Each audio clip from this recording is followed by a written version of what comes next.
Alrighty, folks. So President Trump is basically now declaring the primaries over. And look, if you look at the national polling data right now, he is up by a long shot on the rest of the field. If you compare this to, say, 2016, at this point in the 2016 race, Trump was up maybe 10 to 12 points on the rest of the field. At this point, Trump is up by virtually all of the polling, about 40 points over the rest of the field. The latest Economist YouGov poll, for example, has Trump at 53%, DeSantis at 14, and everybody else well below 10. The Monmouth poll before that has Trump at 55, DeSantis at 17, everybody else well below 10. However, this is not a national primary. When you look at Iowa, for example, Trump's lead, it starts to shrink a little bit. Not that he's not in the lead, but it's closer to 30 points than to 40 points. When you move on to New Hampshire, his lead again is closer to 30 points than it is to 40 points. At least 45 to 50% of the Republican base in these primaries does not want Donald Trump, or at the very least is talking about voting already about people who are not Donald Trump. And there's a solid number of people who like Donald Trump, but would be open to others. This is what the polling is showing right now. Well, Trump would like to cancel all future debates because he says that we need to train our fire on Biden. Now, that's kind of an ironic claim coming from President Trump, who's trained most of his fire at this point on various prosecutors going after him or on Ron DeSantis. He's not trained an enormous amount of fire on President Biden to this point. However, trying to end the primaries early is obviously in Trump's best interest. Whether the RNC goes along with anything like that is another question. According to media yesterday, the Trump campaign has now asked the RNC to put an end to any further primary debates following a second debate that former President Donald Trump skipped. A note from senior advisor Chris LaCivita was sent from the Trump press office. It said tonight's GOP debate was as boring and inconsequential as the first debate. Nothing that was said will change the dynamics of the primary contest being dominated by President Trump. President Trump has a 40 or 50 point lead in the primary election and a 10-point lead over Joe Biden in the general election. Well, that is according to one poll. We talked about that poll a couple of days ago. There are two separate polls that have come out since then, one with Biden up 1, one with Biden up 5. To suggest that in the Real Clear Politics polling average, for example, Trump is up 10 is not right. In the average, basically he and Biden are running within margin of error. The RNC should immediately put an end to any further primary debate so we can train our fire on crooked Joe Biden and quit wasting time and money that could be going to evicting Biden from the White House. Now, again, one of the problems here is that the argument that Team Trump is going to spend all that money on evicting Biden from the White House ignores the fact that an extraordinary amount of the money that is poured into Trump's campaign has been spent on his legal bills and will, going forward, be spent on his legal bills, particularly if all of his assets are locked up in New York because of this fraud case. Meanwhile, President Trump is doing the Trump thing. He did this UAW speech the other day that was not to the UAW, it was about the UAW. And stagecraft, you could call it stagecraft, you could also call it fibbing. So President Trump stacked the room, apparently, with a bunch of his own supporters, many of whom were not union members. In fact, there was one person carrying a sign that said union members for Trump, who then admitted to the press that he was not, in fact, a union member and had basically been handed the sign. According to the UK Guardian, when Donald Trump gave a speech in Michigan on Wednesday seeking to capitalize on the UAW strike, at least 2 crowd members holding signs saying union members for Trump and auto workers for Trump turned out to be neither. According to the Detroit News, one individual in the crowd who held the sign that said union members for Trump acknowledged she was not a union member when approached by a reporter after the event. Another person with a sign that read auto workers for Trump said he was not an auto worker when asked for an interview. Both people did not provide their names. The paper said that between 400 and 500 people attended the event. It was at a non-unionized automotive parts supplier in Clinton Township. So he didn't go to like a unionized shop. He went to like a non-union shop to do a speech about how the UAW workers deserve more and how they're being screwed by President Biden. Now, again, the general message that Trump gave with regard to Biden and electric vehicle mandates and all the rest, a lot of that is true. However, again, the manipulation of the stagecraft is pretty wild. It's pretty wild. Well, Donald Trump's lawyers, meanwhile, as we say, they're looking down the barrel of a real problem for Donald Trump with regard to his assets. Now, people, I think, are not spending enough time and energy on the fraud ruling in New York. The reason being, again, all these criminal indictments, they're going to go whichever way they're going to go, and everybody knows that they're politically motivated. The fraud ruling is also politically motivated, but the real world impact of that fraud ruling is devastating to President Trump on a personal and a familial level. President Trump's lawyers apparently don't really know what to do because the judge in this case is so obviously partisan and so obviously over the top. The judge actually fined Trump's lawyers for making arguments he didn't like in that last ruling. According to the New York Times, Trump could lose his grip on buildings including Trump Tower on Fifth Avenue, the Trump International Hotel, overlooking Central Park, and all the rest. The judge sided with New York Attorney General Letitia James, and as a punishment, the judge effectively revoked Trump's licenses to operate all of those properties, and it left much of his New York operation hanging in the balance.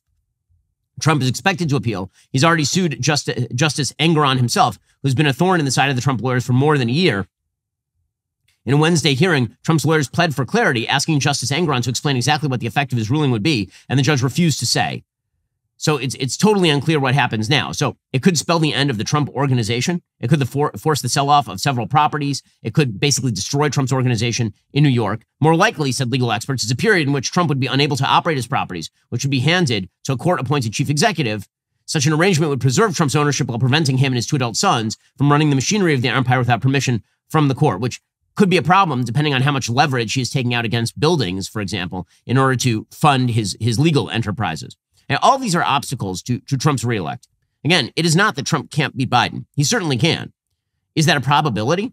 I think it's not a probability. I think that it is I would say a 40 to 45% shot that Trump would beat Joe Biden in a general election, given his performance in the last election, given the fact that right now he's not the actual nominee yet. And so many Democrats are focusing in on the failures of Joe Biden rather than how much they hate Donald Trump. Obviously, Joe Biden is focusing in tremendous fashion on Trump and Trump alone.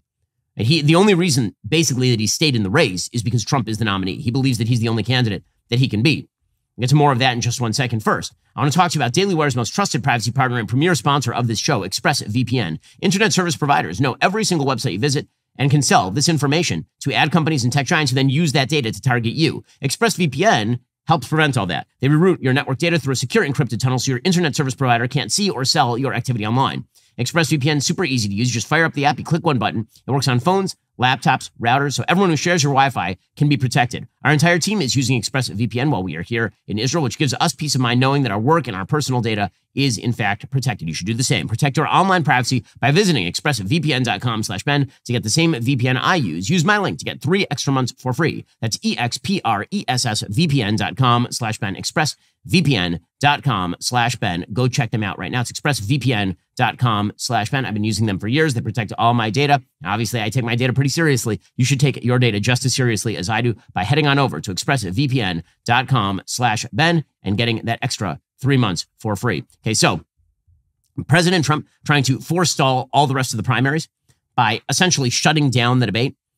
It's not going to work, obviously, but he has been so far able to sort of skate over the top. He's just doing what he wants to do, and everybody else is kind of in the scrum fighting each other. Well, finally, Ron DeSantis is actually training his fire on Trump. And this has been, the sort of pattern when it comes to primaries with Trump, going all the way back to 2016. If you go back to 2016, what you will see is that Ted Cruz and Marco Rubio were under the weird assumption that Donald Trump's support base would simply collapse at a certain point and then they would just walk into the nomination. That obviously didn't happen. Instead, they ended up fighting each other to the end. And then John Kasich stayed in to make sure that Donald Trump was the nominee by sucking up like 10, 15% of the vote in competitive primaries. And so Donald Trump waltzed to the nomination, despite the fact that in the early states, he was only winning 30, 35% of the vote. Well, today, Trump is a lot stronger than he was in 2016. He's been a sitting president before. A huge percentage of the base is absolutely addicted to President Trump. They love the guy. And so whoever is running against Trump at a certain point here is going to have to stop with this notion that Trump is going to just fall off the road somewhere. He's not. Someone's going to have to take him on directly. And the only person right now who's positioned to do that is the guy who's number 2 in the race, Ron DeSantis. DeSantis, for all the slings and arrows that he's taken, is basically in the polls where he has been for the last 6 months. He is stuck in the 15 to 25% range. He is in a second place holding pattern. And so something has to change. And so finally, DeSantis, who has now done 2 separate debates with the rest of the second tier Republicans, he's beginning to fight back because he's making an argument. The argument basically is, look, I won the last 2 debates.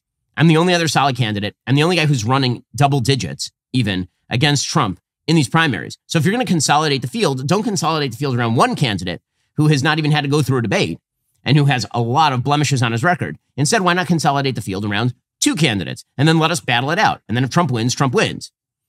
By the way, that is what the polls are showing. The polls are showing that people believe that DeSantis won the last debate. For example, CNN Focus Group came out yesterday, and CNN Focus Group suggested that DeSantis was the big winner of the debate. Show of hands now. Okay, do an alphabetical order. Who you think did best during this debate? All of you. Burgum. 1. Christie. Okay, so his toughness didn't appeal to anybody tonight. DeSantis. 1, 2, 3, 4, 5, 6, 7, 8, 9. Haley. 1, 2, 3, 4, 5, 6. Pence. Ramaswamy. 1. So Scott. As you can see, DeSantis cleared the field when it came to when it came to this debate. And the polling data support that same sort of notion. So 538 did a poll on the debate, and what they found is that 33% of likely Republican voters who watched the debate said DeSantis performed the best. Only 5% said that he performed the worst. Nikki Haley came in second. She had an 18% rating as the strongest debater. 7% rated her as the worst. Vivek Ramaswamy, 15% said he did the best, but 10% also said he did the worst. So a lot of people love Vivek. A lot of people hate Vivek. Everybody hated Chris Christie. Tim Scott basically did not register. People hated Mike Pence's performance. Nobody understands why Doug Burgum is on the stage. So DeSantis is now making the case that he should have made a long time ago, which is when it comes to winning the general election, I'm your guy. I have the proven track record in Florida. I have not lost to President Biden before. Well, Donald Trump has. And Donald Trump has to stop ducking debates. It's about time for Donald Trump to actually debate me. And so he's now calling for a one-on-one debate with Trump directly. Here was DeSantis yesterday getting a lot more aggressive with Trump. He's had a lot to say about me on social media, really since 2022, right before the midterm election. He started attacking me when we all Republicans were supposed to be united for a red wave. No, he tried to attack me and has been doing it a lot. You know, it's one thing to do it behind a keyboard. Step up on stage and do it to my face. I'm ready for it. You used to say I was a great governor. Now all of a sudden you're saying the opposite. Let's have that discussion, and I'll do it. We could do it one-on-one. I was with Sean last night. Let's do that. And let's give the American people the choice that they deserve. Now, is Trump actually going to do that? Of course not. Trump is not going to do that. And that should raise some questions. If Trump is unable to debate Ron DeSantis, who is an excellent Republican governor from Florida, and who is the second place finisher in all of these polls right now, and by the way, who actually is a threat to him in Iowa. I know that everybody is writing off DeSantis overall right now, but the reality is that DeSantis has done an enormous amount of groundwork in Iowa right now. DeSantis is running, by the latest CBS News poll, in the 20s. In Iowa, Trump has a major lead, but that's not the way the Iowa caucuses run. They're caucuses. And those caucuses rely a lot on ground game. They rely a lot on endorsements. Iowa is still very much an open question. There's a world where DeSantis wins Iowa. And so if Trump just keeps ignoring DeSantis, I mean, at a certain point, somebody's going to have to take it to Trump. And DeSantis is going to have to be the guy who does it because no one else in the field really is capable of doing that. Now, the big problem here is that when you're looking at consolidation of the field, Trump wants the field to consolidate to just him. I think it's premature to do that, considering, again, all of his vulnerabilities that we've discussed, ranging from the fact that he's wildly unpopular with suburban women to the fact that he already lost to Joe Biden the first time, to the fact that he does not have the self-control to actually meticulously attack Joe Biden's record. Right? All the things we all know about Donald Trump, those should be fair game for debate. But consolidating the field to two is necessary at this point if you actually want there to be any sort of race. Instead, we have a bunch of also-rans who are staying in the field. And this is ridiculous. Okay, there were two serious candidates on the stage in that last debate. Ron DeSantis, Nikki Haley, everyone else on the stage is a joke in terms of why are they there? They should not be there. Vivek Ramaswamy is not running for president. He's running for Senate from Ohio, or he's running for a cabinet position under President Trump, or he is running for a new business in the media. Chris Christie is running a pure revenge play. He is a homicide bomber of politics. He committed the world's most famous political murder-suicide in New Hampshire against Marco Rubio, basically ensuring the nomination of Donald Trump. And apparently he wants to do the same thing again. Christie says, I'm not going to drop out. Why should I drop out? The answer to why you should drop out is because you have no shot of winning the presidential nomination. So why are you doing this? Stop it. If it all is going to come down to New Hampshire, and you know this better than anyone, having you ran a great campaign in 2016, how are you getting the sense the field is going to be winnowed? And if you're down before New Hampshire, would you drop out of the race? No, I have every intention of winning New Hampshire, and I wouldn't drop out before that. And I don't think I'm going to see any evidence that would compel me to do so. But what I would also say to you is, at least what I see up in New Hampshire, is Donald Trump in almost every poll well below 40%. The unbelievable arrogance of people like Chris Christie staying in the race, even if Chris Christie were to win New Hampshire. Do you think that Chris Christie goes on to even compete in South Carolina or any of the other primaries? The answer, of course, is no. The answer is no. This field needs to winnow, and it needs to winnow fast if there's going to be anyone to challenge Trump. Maybe there's no one who's going to challenge Trump. Maybe the polls are exactly right nationally speaking, and Trump just blows away the rest of the field. Maybe, fine. But if there's going to be any alternative, the field has to winnow. Again, I'm looking at that Real Clear Politics polling average, and what you are seeing in that Real Clear Politics polling average is that even in the national polling, Trump's at like 53, which means 47% of the Republican base is not in love with Trump. But you have 83 candidates, including like Christie at 2, and Scott at 3, and Pence at 4, and Ramaswamy at 5, and Haley at 7. That field is going to have to winnow and winnow pretty quickly if anyone is going to challenge Trump. And again, DeSantis is going to have to get a lot more aggressive on the campaign trail against Trump, among other people. In just a second, we'll get to Joe Biden, who is deeply relying on Donald Trump's candidacy in order to project him back to the presidency of the United States. First, did you know that poor sleep, really bad for you, can cause weight gain, mood issues, poor mental health, lower productivity? Sleep is the foundation of our mental and physical health and performance in our days. Having a consistent nighttime routine, non-negotiable, you need it. If you're struggling with sleep, you really should check out Beam. Beam's top selling, Beam Dream, they have a new formula. Dream contains a powerful, all-natural blend of reishi, magnesium, L-theanine, and apigenin to help you fall asleep, stay asleep, and help you wake up refreshed. Just mix Beam Dream into hot water or milk, stir or froth, and enjoy before bedtime. Today, my listeners get a special discount on the Beam Dream Powder. That's their best-selling healthy hot cocoa for sleep with no added sugar. It's available in delicious flavors like cinnamon cocoa, chocolate peanut butter, and mint chip. Better sleep has never tasted better. If you want to try Beam's best-selling Dream Powder, get up to 40% off today for a limited time when you go to shopbeam.com/Ben. Use code Ben at checkout. That's shopbeam.com/Ben. Use code Ben for up to 40% off. Beam sent the product down to the offices. Our staff is loving it. Go check it out right now. Shopbeam.com/Ben. Use code Ben and get 40% off. Okay, meanwhile, Joe Biden's entire candidacy is reliant on Donald Trump being the Republican nominee. He went to Arizona yesterday. He gave a speech. The entire speech was about how Donald Trump is the scourge of the world. And of course, he has to run this campaign because if he is forced to run on his record, he loses. So he's going to run purely on the idea that Donald Trump is a threat to democracy and all the rest. Now, back in 2022, some of us kind of scoffed at this strategy. We said, well, yeah, but he's a bad president. And his bizarre speech in front of Independence Hall, flanked by U.S. Marines in the background with a blood red background, was absurd and ugly and quasi-terrifying. And yet, because Trump was seen as such a threat by so many sort of moderate voters, the result was that the Democrats overperformed in 2022. And so they're going to run that same playbook back again. Here was Joe Biden yesterday talking about how the MAGA movement is a dangerous threat to democracy. Democracy is not a partisan issue. It's an American issue. God, he looks terrible. I've come to honor the McCain Institute and Library because they are a home of a proud Republican who put his country first. Our commitment should be no less because democracy should unite all Americans regardless of political affiliation. He's not even speaking English now. And there's something dangerous happening in America now. There's an extremist movement that does not share the basic beliefs in our democracy. The MAGA movement. Not every Republican, not even a majority of Republicans adhere to the MAGA extremist ideology. Dude, stop eating mashed potatoes. I've been able to work with Republicans my whole career. But there's no question that today's Republican Party is driven and intimidated by MAGA Republican extremists. Their extreme agenda, if carried out, would fundamentally alter the institutions of American democracy as we know it. That dude, I would say he's on Valium, but this is his natural state. This is when they haven't pumped him full of the amphetamines. Wow. I mean, so again, this is his pitch. His pitch is going to be that he is the person to protect you from the threat to democracy that is Donald Trump. He's going to play dead. The good news is he doesn't have to play at it. He just is. Authenticity in casting. He is just a walking animatronic corpse, as producer Zach has suggested. He looks like he's direct from the Hall of Presidents at Disneyland. I mean, like, actually, that is more lifelike than Joe Biden is at this point. But again, is that a rip on him? Not if the pitch is the guy on the other side of the aisle is a crazy person who's going to destroy American democracy. Now, you know that that's crap. I know that that's crap. But a lot of the American people doesn't believe that. So here is Joe Biden going through all of this. He started quoting MAGA quotes. Here we go. MAGA quotes with Joe Biden. What's amazing about Joe Biden, I've never heard, the longest word in the English language is pneumo-ultramicroscopic silicovolcanoconiosis. Or at least it was until this speech, in which Joe Biden strung together at least 8,000 words into one. It was an amazing achievement.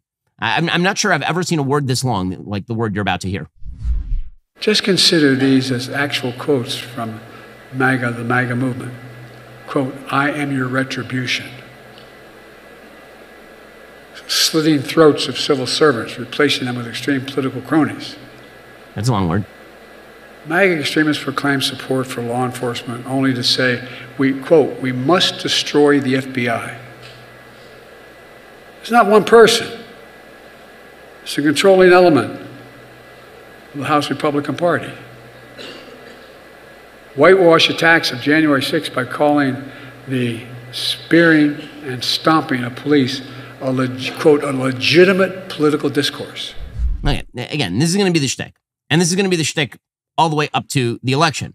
And he says it's an inflection point in our history. This is his closing pitch. It's an inflection point in our history. I've said it before. We're at an inflection point in our history.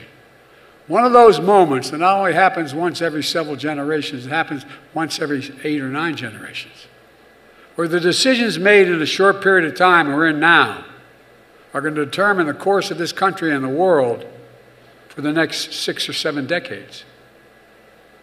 So, you, me, every American who's committed to preserving our democracy and our constitutional protections, we carry a special responsibility. Okay, again, like all of this is garbage, but the case that he is making is going to be, and it always comes down to this when it's Biden versus Trump, who is less off-putting, right? Who is the person who's going to project solidity? Now, when it comes to record, Trump's record is way more solid than Biden's, without a doubt. When it comes to personality, Biden isn't particularly solid. The good news is that he's not alive anymore, so you don't have to worry about whether he's solid or not, because corpses generally aren't all that volatile. In just a second, we'll get to the other flaws in Joe Biden's candidacy first. When it comes to the air that you breathe, it is a lot more polluted than you think. I'm not just talking about like outdoors if you live in Los Angeles and your lungs are turning black. I'm talking about the fact that you and your family's health may be affected by the air quality in your home. Allergens and germs floating in the air you breathe can make you sick, but the good news is there's technology out there that helps you purify your living space easily and affordably. With EnviroCleanse, you'll never have to worry again. EnviroCleanse is an in-home air purifying unit. Designed to destroy cold and flu viruses, allergy-inflaming toxins, mold, and even more, EnviroCleanse promises far fewer colds, allergies, and better sleep. Their air purifiers come in all sizes, colors, and prices to fit every budget, and right now, you can shop their flash sale while supplies last. EnviroCleanse is the air purifier we use in our office. We love it. With cold season coming up, traveling as much as I am, I do not need to get sick. Like, really, it would be bad. Breathe in pure air, live a healthier life with the EnviroCleanse flash sale. Visit ekpure.com. Use code BEN for 25% off your EnviroCleanse home air purification unit during their flash sale. That's ekpure.com. Code BEN, ekpure.com. Promo code BEN and get 25% off. And meanwhile, again, Joe Biden's entire campaign is predicated on Donald Trump being the nominee, because if he's not the nominee, he's got a real problem. One of those big problems is the fact that he is as corrupt as the day is long. So the House yesterday commenced their impeachment inquiry. So I suggested beforehand that I don't really see the strategic need for an impeachment inquiry, given the fact that we were already on the Republican side looking into all of his corruption. I'm not sure how like putting a stamp, impeachment inquiry, helps things, other than it sort of boxes you in, because you don't come to an impeachment at the end of the impeachment inquiry, you exonerate the guy. And the question is going to be whether you have enough votes even on the Republican side of the aisle for an actual impeachment. That means holding together your caucus in really strong fashion, which is kind of a problem since, again, the impeachment inquiry was launched without a vote in the House, meaning that the majority in the House, the Republican majority, was not even there. And the fact is that McCarthy could not get enough Republicans to vote on the dotted line with regard to an impeachment inquiry to launch it that way, which raises the question as to whether he's going to get enough Republicans to vote for an actual impeachment, which would be a giant fail. If you launch an inquiry without coming to an actual impeachment, you get nothing out of it. So the Republicans did it anyway. They launched the impeachment inquiry. A lot of people think that that was an attempt by McCarthy to stave off the right flank, saying, listen, I'm giving you guys what you want. You got the impeachment inquiry. What do you want from me? Okay, whatever this is, that yesterday they had a 6-hour hearing on impeachment. It was not like amazing for the Republican Party. They didn't present any firsthand witnesses. Instead, they heard some testimony from a variety of sort of different scholars, including Jonathan Turley, forensic accountant Bruce Dubinsky, former Justice Department tax attorney Eileen O'Connor. They knew going in that Jonathan Turley was going to say that they have not the evidence to impeach Biden yet. The problem is that is the headline coming out of the impeachment inquiry day one, is that the Republicans' own witness said you can't impeach him based on what you got right now. Here's Jonathan Turley yesterday. This is a question of an impeachment inquiry. It is not a vote on articles of impeachment. In fact, I do not believe that the current evidence would support articles of impeachment. That is something that an inquiry has to establish. But I also do believe that the House has passed the threshold for an impeachment inquiry into the conduct of President Biden. Okay, so it's that first part that everybody is focusing in on, is Turley saying, well, I don't have the evidence yet to impeach, but it's okay. They're ignoring the second part where he says an impeachment inquiry would be appropriate. You can see Jamie Raskin, who's sitting next to Comer, who's leading the inquiry, James Comer. You can see Raskin, who's a Democrat, kind of shifting in his seat, gleeful that Turley said that they don't have enough evidence to impeach right now. Well, the evidence continues to emerge. Yesterday, according to Breitbart, Hunter Biden apparently referenced selling access to President Joe Biden as the keys to my family's only asset according to messages from Hunter Biden's iCloud backup released by the House Ways and Means Committee on Wednesday. The committee released information confirming Devin Archer's testimony that Hunter Biden traveled the world selling access to the Biden brand, meaning Joe Biden. Hunter referred to access to Joe as, quote, the keys to, quote, my family's only asset, which is pretty strong language. Documents obtained by the committee confirm associates of the Biden business had direct access to the White House and then VP Joe Biden's advisors. According to the committee, Biden's associates were told not to mention Joe being involved. White House logs show many Biden business associates visited the White House multiple times. In addition, after the IRS launched its investigation into the Biden family, Hunter Biden apparently, quote, expected all of this stuff to go away when his dad becomes president, according to an email between Hunter Biden and a CNN producer that the committee actually obtained. Again, the producer has an email from Hunter saying he expected all this stuff to go away when his dad became president. So that's not good. Now, there will be more evidence to emerge, for sure. Comer, for his part, he said we now have evidence that the Chinese government is sending direct payments to Joe Biden's immediate family. Well, of course, that's true. We knew that. Have you been able to identify what specifically Joe Biden did to get paid? Well, all these people who were paying the Bidens, first of all, Joe Biden met with every single one of them or talked to them on the phone, even though he lied to the American people and said he never met with any of them. He met with all of them. They were all in trouble. They were all needing help from the United States. If you talk about the Romanian money, the Ukrainian money, they were being investigated for corruption in their home countries. They needed help from Joe Biden. In China, this was the Chinese government. This was the Chinese government sending direct payments to Joe Biden's immediate family. And what they needed was help navigating the bureaucracy and eliminating barriers to entry in our markets. And all that is true, and more evidence is going to drop here, and it's not going to be good for Joe Biden. Now, Democrats, for their part, they were dunking on Republicans yesterday. They were suggesting that they've got nothing. There's no evidence, all the rest of this kind of stuff. But it doesn't matter, because in the general American perception of Joe Biden, the idea that he is clean and pure and honorable, no one thinks that. The polls show people think that Joe Biden is corrupt, mainly because he's corrupt. But here are Democrats yesterday slaying. Go ahead, slay kings and queens. Go for it. All right, so let's get it straight. We're 62 hours away from shutting down the government of the United States of America, and Republicans are launching an impeachment drive based on a long debunked and discredited lie. What a day we are having here, isn't it? Right? I mean, listen, as a former director of emergency management, I know a disaster when I see one. I want to say thank you to Mr. Donald Trump for calling this hearing today. We see the long arm, but little hands of Mr. Donald Trump, whose fingerprints are all over this hearing and this sham impeachment. Donald Trump, impeachments. Oh, how many impeachments? We got 2 there. How many indictments? We got 4. How many for Biden? 0. Donald Trump is right. He's sick of winning. He's just winning, running away with it. And that's why we're here. They can't save Donald Trump. They can't take away the 2 impeachments and the 4 indictments. But they can try to put some numbers on the board for Joe Biden. But the problem is when you sling mud, you got to have mud.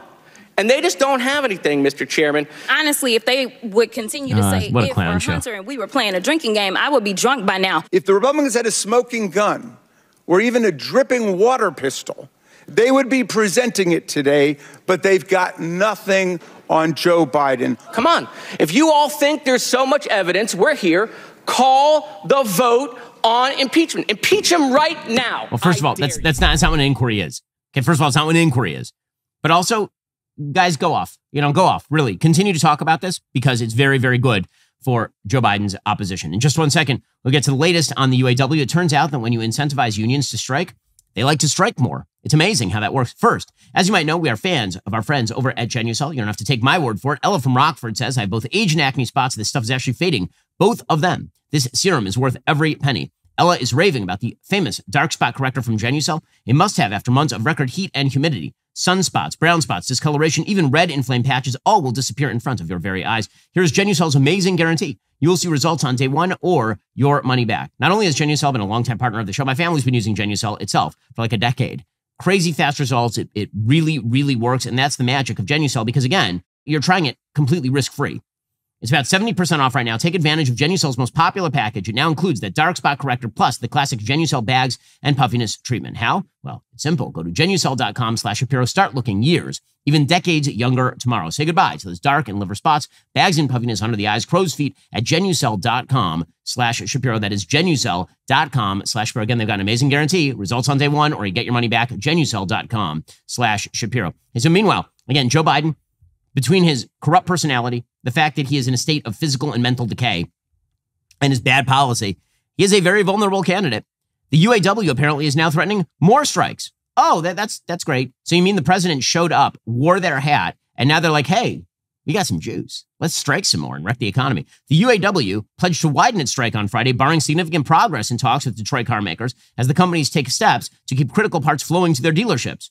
Parallel talks between the UAW and GM, Ford Motor, and Chrysler parent Stellantis continued, a union official said Wednesday, nearly 2 weeks into a limited strike at all three automakers.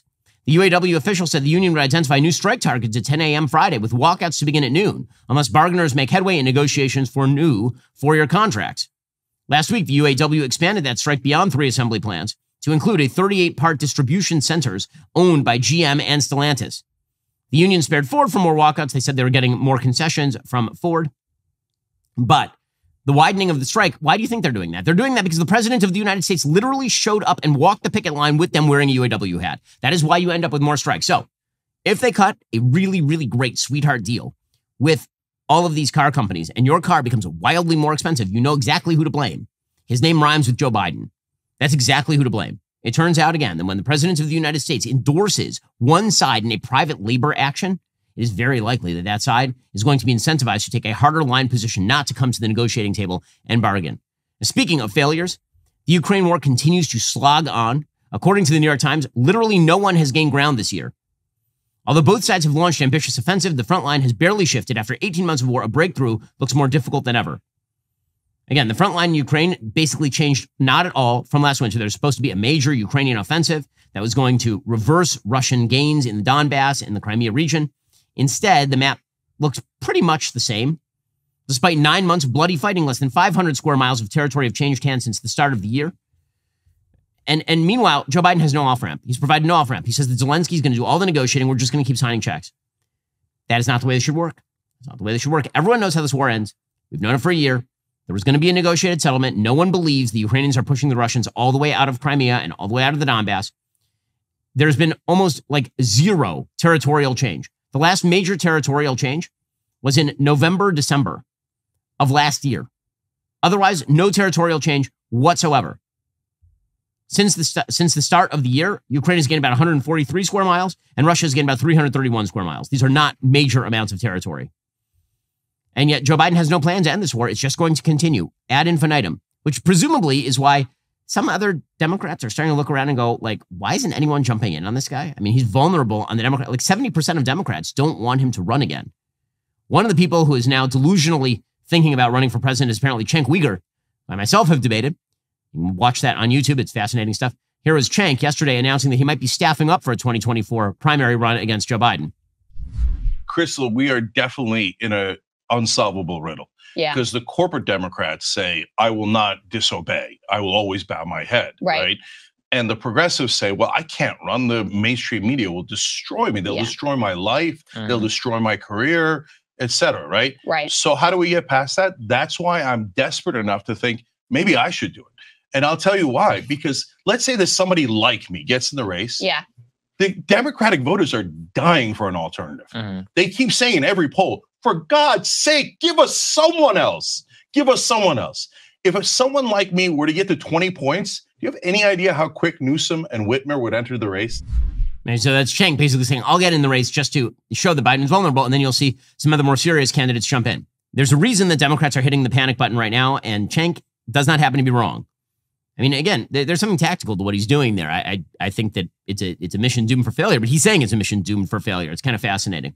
Okay, in just 1 second, we'll get into the controversy of the day on the right side of the aisle. First, it's time to give a shout out to the people whose job it is to hire, from small business owners growing their teams to HR directors hiring hundreds across the nation. You have one of the toughest jobs out there. You're like Toby from The Office. It's unappreciated. Hiring a good HR team is one of the most important things you can do, which is why we are so grateful that we have Sierra over here at Daily Wire, making sure that all HR procedures are followed. I mean, not that HR at Daily Wire has told me that I'm not allowed to roast my own employees on air before, and then I disobey them, and it turns into a big internal fight. And, you know, Sierra's doing her best and everything, and she has to listen to everybody complain all the time. But let's say that at a certain point, we decide, you know what, HR, we just need some new people. Well, with ZipRecruiter, you can make your whole hiring process faster and easier. ZipRecruiter's powerful technology works for you to identify people whose skills and experience match your job. ZipRecruiter saves you time by letting you easily invite your top candidates to apply to your job, so they're more likely to apply sooner. ZipRecruiter is trusted by millions. In fact, over 3.8 million businesses have come to ZipRecruiter for their hiring needs. Hiring heroes, let ZipRecruiter help you make your job easier. 4 out of 5 employers who post on ZipRecruiter get a quality candidate within day one. Go to ZipRecruiter.com/dailywire. Try ZipRecruiter for free. Again, then ZipRecruiter.com/DAILYWIRE. Also, who doesn't love a good Columbus Day sale? Aside from the people who just hate Christopher Columbus. Well, we don't hate Christopher Columbus here at Jeremy's Razors. At Jeremy's Razors, we want you to discover the new world of woke-free shaving. Get 20% off select Jeremy's Razors products and bundles, including the Precision 5 Starter Kit, the Founders Kit, the Beard Kit, the Skincare Bundle, and more. Be a pioneer for a better shave and better hygiene. Don't wait. Make the switch today. Get yours at jeremy'srazors.com. Meanwhile, on the right, a fascinating debate has broken out about the value of marriage. It's really interesting. So there are a bunch of people on the so-called red-pilled right who have now suggested that marriage is bad for men, that men should not get married. Now, the case that they're making is not the liberal feminist case that basically men are useless and terrible and a woman needs a man like a fish needs a bicycle or anything like that. The case that they are making is that the stakes of marriage have been changed by things like no-fault divorce, custody arrangements, the child support payments and all the rest, spousal support, that basically the legal regimen has made it not a bargain for men to get married. Now, I agree with the critique of all of those policies. I think no-fault divorce is a disaster area. I think that the child custody arrangements that basically always go to mom no matter what, that is a serious problem. When you shift the incentive structure, there's a reason why the majority of divorces, the vast majority of divorces, are now initiated by women. That is not because in the past women were wildly abused and today they are wildly liberated. What that really is when you shift the incentive structure and it turns out that all the risk is now taken by men, women are going to be the ones who actually activate and push that divorce button. However, the red-pilled have taken it one step further, and now they're telling young men, you should not get married. It's too dangerous to get married. Don't get married.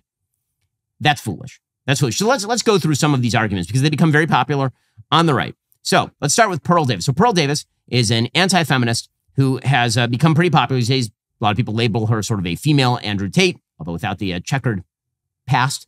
And here is Pearl Davis talking about marriage.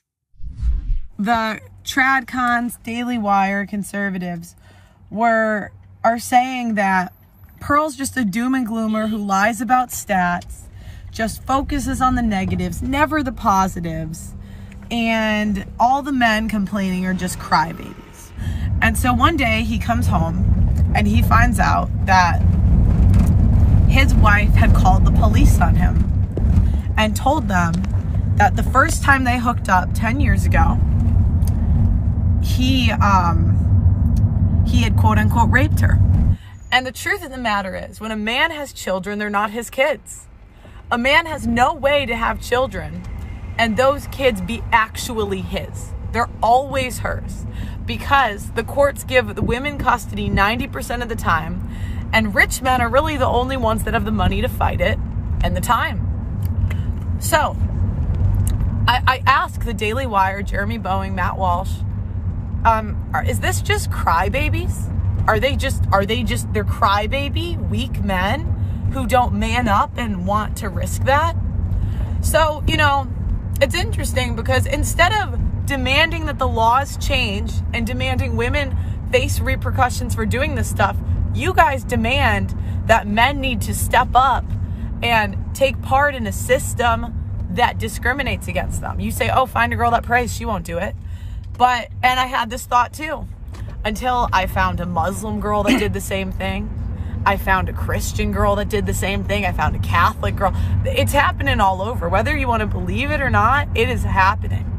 I don't care about your religion. I don't care about your church. This happens everywhere. Okay, so the argument that she's making against it, all these marital policies, those are correct arguments, and nobody is disregarding the pain of men who have been wrongfully victimized under these circumstances where the incentive structure is completely stacked against them. That is true. However, the benefits of marriage are still unbelievable. It does matter who you marry. To pretend that there is no difference between the person that you marry, that it's happening with Christians and Muslims and it's all the same, that's statistically untrue. There are things that you can do to mitigate against the risk of divorce, and the person that you marry is the chief mitigation. The truth is that in the Jewish community, we always have a backup plan in the sense that every marital contract is a prenup. Every marital contract is a prenup, right? A Jewish ketubah is a prenup. It guarantees certain levels of spousal support, for example. If you give a get, then it makes prior arrangements and all the rest. But one of the things, throwing out the baby with the bathwater is not the solution. So how about both? How about we revise the system of law? But also, in the meantime, you do need to find a spouse and get married to her. And if what it requires for you to feel comfortable doing that is to shift away from the state mandated law and toward a contract arrangement, then do that as well. Right? We can have churches that sponsor that sort of thing. Because the truth is that those are enforceable contracts in court very often, the pre-custody arrangements and all the rest of that sort of thing. I want to go through some of the stats with regard to the benefits of marriage, because I think that it's also possible to exaggerate how bad things are for men. That doesn't mean they aren't really bad for men who end up divorced, or that women aren't divorcing men at an incredibly high rate overall, or that women aren't initiating the vast majority of divorce. Like, again, I agree with many of the critiques of current marital law. I agree with a lot of that stuff. The problem is that when you take it so far that you say that the solution for men is to not get married, now what you have done is you've created a second order effect where unmarried men become actual menaces. Okay, the reality is that men channel their aggressive drives toward building, or they channel it toward destroying. And a system in which women are unmarried and men are unmarried, that's something that the left wants. And if you acquiesce in that, then you actually end up destroying the very fundamental basis of society that allows for the growing and building of a society beyond the leftist principles. My answer to Pearl is both and. But yes, get married. And also, we should work to change those laws. But by the way the way we date has an effect on how we get married and who we get married to. I mean, when I dated my wife, we went in knowing as we began to date that we were not going to sleep together until we were married. We knew for a fact that we were going to have long conversations about things that mattered. And this is, by the way, the best available data suggests that this is how you end up with a tangible, durable marriage that lasts a very long time. Is that everybody has to be committed going in. That value, when you put values at the center of dating, that obviously doesn't mean that you're going to be impervious to the possibility of divorce, but it does mean that your chances of divorce are really a lot lower, a lot lower. Now, I don't want to rip on Pearl here, and I don't think I am ripping on Pearl, frankly, but there are a bunch of other people who are making similar claims. So, for example, Brian Atlas was on the Whatever podcast, and here he was talking about marriage. Would you consider a prenup? Prenups are regularly thrown out all the time. They're typically non-enforceable, especially the longer the marriage goes on, the less likely they are to be enforced. Men get absolutely destroyed in marriage and in divorce. Financially, when it comes to the kids, women are more likely to get custody. And then also, if you do get a divorce, the financial cost of just getting the attorney, getting all that involved. If it's a contested divorce, you're going to spend mid 5 figures, 6 figures on attorneys. And you got to pay for her attorney too. 50% of marriages end in divorce. 80% of divorces are initiated by women. 90% if she's college educated. 90% of child support payments go from men to women. 97% of alimony payments go from men to women. You know, you have no fault divorce. So a woman can cheat on you. She can still get half your shit. Okay. Again, a lot of what he's saying is true. The stats on marriage are not completely true. I'll go through those in just 1 second. Again, the rip on the divorce law is a good rip. It is a fine rip. And the answer is not for men to avoid marriage.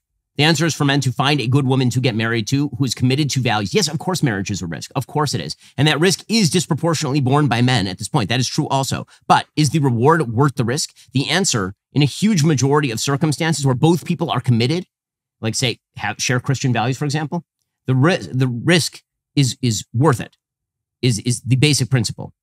And again, these arguments are made not just by people like this. Andrew Tate has made the same sorts of arguments. Here's Andrew Tate talking about how men don't benefit from marriage. I think it's a fantastic environment, and I think in an idealistic world, that's the way it would be. I think the reason it's not happening today is that I don't think many men actually benefit from marriages or relationships anymore. And people are always going to have to require some degree of incentive. I think that we've set up the world now in a way where men are seen as worker droids. They're expected to go work all day, come home, clean up as well, share the cleaning with the woman, no meal prepared for them. not have any authority over the household and just be a worker droid and be sad. And I don't think that many people understand that men are intrinsically wired to desire respect amongst our peers and in our environments. This is why CEOs work so hard, because they get respect in their company. Okay, so again, I don't disagree with much of what he is saying, but the solution, very often with the red pill kind of movement, the diagnosis is correct and the solution is wrong. That happens very, very often in this sort of movement. The reason, by the way, that Pearl and the rest of the red pill movement think the way they do is because of arguments like the one that a person named Destiny makes with Pearl in this particular clip. Women out earning men have a hard time respecting the men they're with. That's not true. That's not true. I read into that data and it explained why. A lot of the time, the women reported that they were expected to be in charge of the household duties and still work a job. And they had to... Oh, come on. What percent of modern women actually cook? I'm just saying this shit's automated nowadays. I mean, you have a washing machine, a dishwasher. Yeah, well, sure, you can say, but even at that, but as much as it's automated, men still don't do it. Yeah, don't do it. They still don't do it. That's the issue. Is that one of the big problems with households? For divorce. It absolutely is a reason. When you get older and you manage a household on your own, Pearl, you'll see how fucking annoying it is when you're working and then you come home and everything is fucked up and horrible and nobody's fucking cleaning anything. That is a totally valid reason for divorce, of course. Chores, to break up a home, Pearl, a family. Have you lived in a filthy home before? Like, it's so funny because like lifelong friends from like grade school to high school will dorm in college and then hate each other forever over like bad dorm roommates, and that's not even a relationship. So yeah, of course I think stuff like this is perfectly valid. I think splitting up duties in the household is like one of the most important parts of like a relationship, because it's where you're spending most of the time together. This is why I say, people get triggered when I say, I don't think you're even dating until you live together, because until you live together, you don't really know who the other person's like. And once you start living together and you see what the household duties are like, then you get a feel for what the relationship is. So what Destiny is saying here is totally crazy. Okay, the idea that you get divorced, let's say you have kids, you get divorced because you can't split up who handles the dishwasher, is nuts. And comparing marriage to roommates, college roommates, yes, because you don't expect to be roommates with your roommate for the rest of your life and have children with them, generally speaking. A marriage is not supposed to be a contractual arrangement that is purely about who shares household duties. It's supposed to be about building a household. So it's that attitude toward divorce that is making the red pill crew basically say, okay, well, if that's your version of marriage, then I'm not in. I agree. If that were my version of marriage, I would not be in. The point that I'm making is that shouldn't be anybody's version of marriage. Just like the current version of divorce shouldn't be anybody's version of divorce. And I want to give you some stats that demonstrate that not all marriages are created equal. Not all predicates for marriage are the same.